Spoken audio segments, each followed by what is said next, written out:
I am so happy that the anime that I consider to be the funniest anime for me, it hits my funny bone the most, has returned. And it returned on Saturday, but I was a busy boy, but you knew I was coming back up here. Come on. The amount I hyped up season 1, you think I wasn't going to come up for episode 13 of that Mashle greatness? Get out of here, you knew I was. It returned with probably my favorite opening of the season, hands down. That shit was a bop and a banger, the visuals, everything about it, chef's kiss.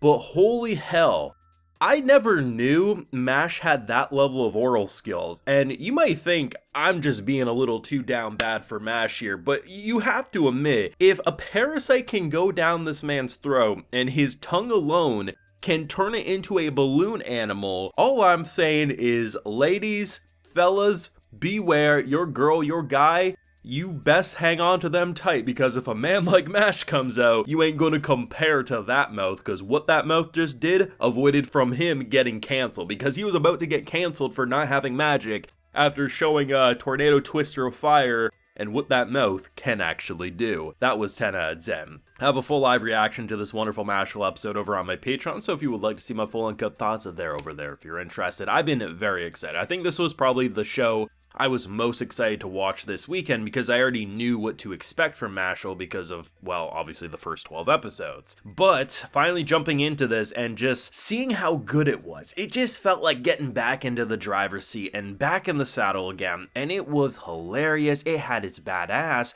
but it also just set up a lot of new interesting ideas. I mean, we ended the first season, or the first core, whatever they're doing with this. I like to just, as much as I can anymore, just use episodes rather than seasons anymore, just because, like, that shit gets confusing. We're at, like, season 2, episode 25, but episode 58 over, it's like, nah, let's just go, like, episode 13. Let's just make it simple, at least for me. That's how I like to do it. But anyway, I digress. They ended last core, last season, with MASH at least having one or two people be like, does this man not have magic? And they all tried to cover up for him. Now rumors are spreading. We got wannabe Johnny Bravos and the likes pretty much saying, you're illegal, you're getting canceled, get the hell out, you're going to die. And pretty much the crew rolls in, these hotshot top dogs in their world, pretty much all saying, yeah, you're absolutely shit out of luck. It starts off relatively well for MASH, and I kind of liked it because I thought Dumbledore would be up there. Nope, instead we have someone just kind of chilling saying, listen, you don't have magic. And then we have the apparently the hottest in the school or in the world pop up, and honestly I find this guy to be a homie. He's kind of got like the swagger to him, also kind of seems like a badass, but he pretty much looks at MASH being like, listen, it's all about, you know, proving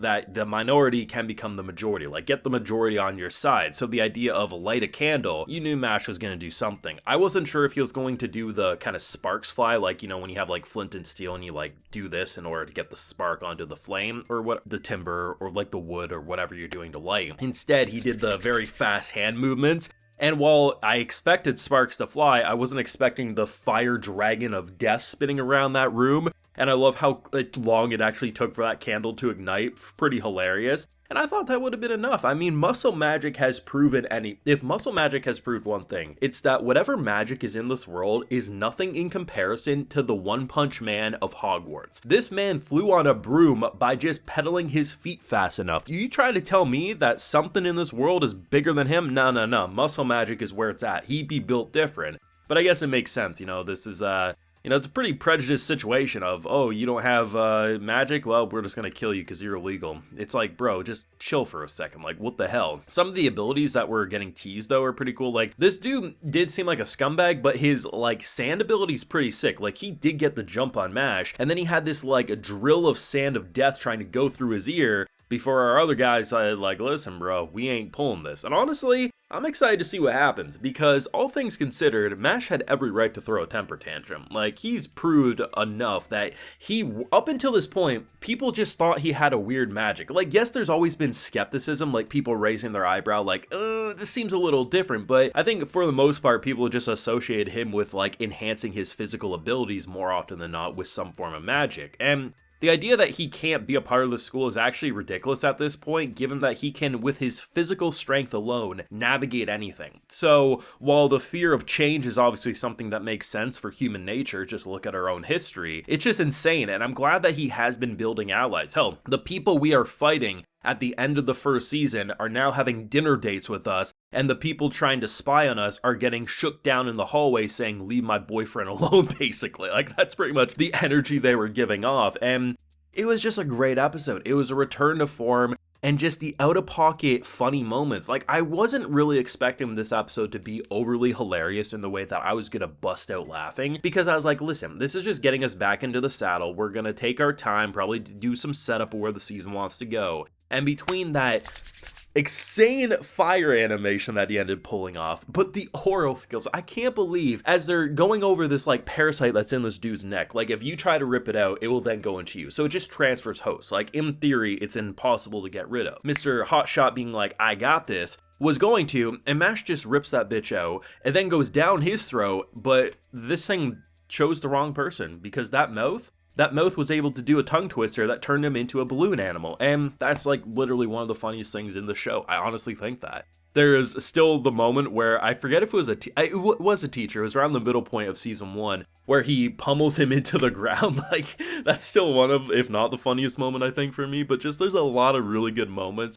But that's got to be in a top 10 Mashle funniest moment montage, in my opinion. Just the tongue twister of death was fantastic. And I mean, there was also some pretty good background comedy with just his general friend group. I mean, our boy's like literally in a full body cast. His one leg was uncovered, but like he was at that little dinner party, and I don't think anyone fed him food. I mean, I don't know if they could. Maybe they could rip the bandages off, but like at one point he's just on the floor, and I'm like, did they toss his ass to the floor? Did he fall because he was just doing some stupid shit? I don't know. That's kind of the funny thing about Mashle, is that sometimes you'll look in the background and you'll say, how did that happen? And they won't tell you how it happened, but your mind can play tricks and come up with scenarios that are probably funnier than even the show can come up with, and that's pretty fantastic. And like I said, I mean, that opening was fire. Like, immediately the vibe and the groove, like I couldn't tell if the dude singing was laughing or just, he had a different vibe than you're used to with anime openings, and just the color palette and everything was fantastic. This is like such a good opening song that I honestly feel like is probably going to be in a top 3 to top 5 of the year for me for my favorite OPs.